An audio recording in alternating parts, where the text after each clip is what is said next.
Hey everybody, it's recap time for the workbench. Today, wanted to do a lot of things. One of them was kind of putting together workbenchd, which really isn't anything new. It's just kind of another instance of my a daemon based on supervisor, which is a sort of process supervisor that we made a while ago that is made for running sidecar processes. And so I set it up here. It basically looks in this directory modules, and anything that's executable in there, it will run, and then it kind of captures its output and stuff like that. We also have it also, when any of those files change because of watch, it will actually also reload it. And so that makes it so I can make scripts where I can just hit save and they'll basically reload and be managed by this manager. We also basically replaced the old launch d plist stuff for the NowPlaying, and made one for workbenchd. And I'm actually just running it with go run still for now, because it's pretty simple. There's a hook here that will actually call out to if there's a directory, if there's a executable in hooks whenever files change. That's useful if I want to do Go files in there that I need to compile, but I didn't try any of that. Instead, I moved NowPlaying into that, so now that's kind of what's managing this. And I actually spent some time messing with this. It looks a little different.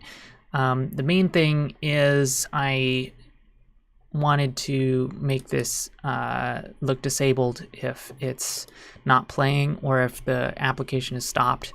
And so that's pretty straightforward, but I learned that if you try and look up an application at a certain time period between it existing and not existing, it'll throw an exception. So we just catch that exception. It's not really a significant thing, and then it comes back around. Because if we don't catch that exception, I guess Objective-C will stop calling that selector or stop using this delegate and this timer. Basically, it just stops this little interval. So I have to catch it.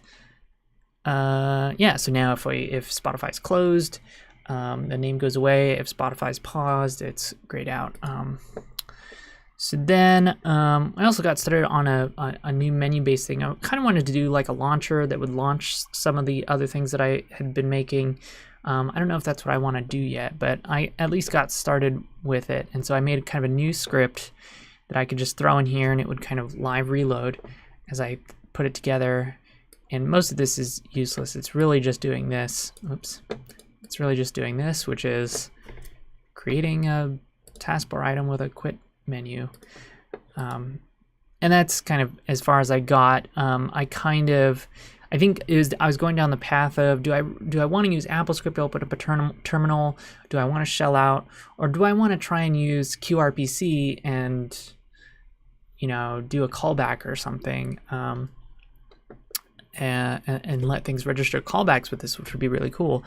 And so that was kind of skipping ahead to the idea of trying to get qRPC in here, which I thought would be easy because it kind of gave me the impression that I could import C libraries here in a sort of like FFI sort of way, but it turns out not only is there not much documentation, but the text says that it lets you import out. There's like the built-in standard ones like standard lib and stuff like that, but if it's not one of those, you can specify the full path to a framework.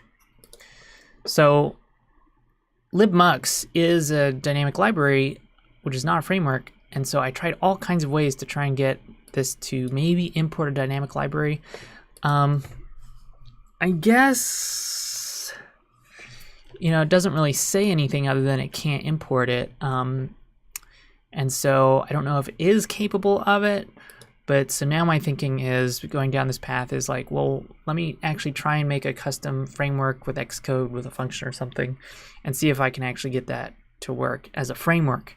And I also briefly looked into the idea of like wrapping the dynamic lib in a framework, because I know framework is just like a bundle for dynamic libraries or other stuff, but I figured Xcode would generate it better than me, because I can't imagine it's super well documented. I found some stuff, but not enough to be able to like, I'm gonna, you know, I have no idea how this stuff works. So so yeah, I'm gonna try and make a framework and load this in at some point. If anybody else knows if this is possible or whatever, obviously let me know. But this really seems like something that very few people know or have done, looking at or is even possible after seeing the Google results for all kinds of different stuff. So we'll see. I don't know what to do if we can't import, I guess. Yeah, we'll see. We'll figure it out. Anyway, that's it. If you want to continue to follow along, subscribe to my YouTube, and I will keep making these daily recaps. All right, that's it.